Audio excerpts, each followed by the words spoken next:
Hi, everybody. This is the Friday morning devotion. This is day 269, September the 25th. We are doing devotions from Living Grace, Walk in Love, book by Bob Goff, The 365-Day Journey. And our lesson today, or the title of our lesson is, Jesus isn't going to try to speak over in our lives. He won't compete for our attention. He wants our hearts. The Bible verse this is based on is Exodus chapter 34, verse 6. He passed in front of Moses proclaiming, the Lord, the compassionate and gracious God, slow to anger, abounding in love and faithfulness. And Bob's thoughts on this Bible verse are, remember elementary school days when we got a little too rowdy for our teacher's nerves? I was that kid, which resulted in a lot of quality time with my principal in his office. Short of sending us out of the room, our teachers had a few strategies for calming us down, and my personal favorite was the silent, confident eye lock. They didn't shout over us or call the troublemakers out by name. The teachers just stood at the front of the class with their hands folded, quietly waiting for us to hush. I was always struck by the authority of their silence. When they shouted, it kind of brought them down to our level, and when they called us out by name, it made us defensive. But the silent eye lock reminded us of who was in control.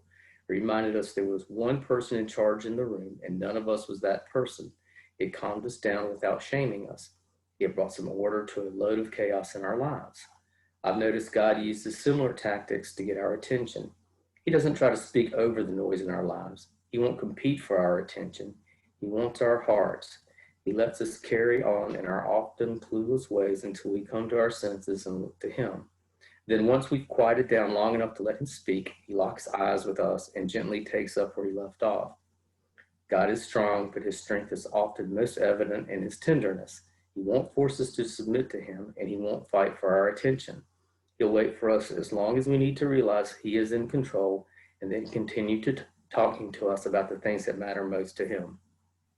Okay, so the question that I want you to think about today is, how are you experiencing God's patience? All right, so let's close with a little short prayer.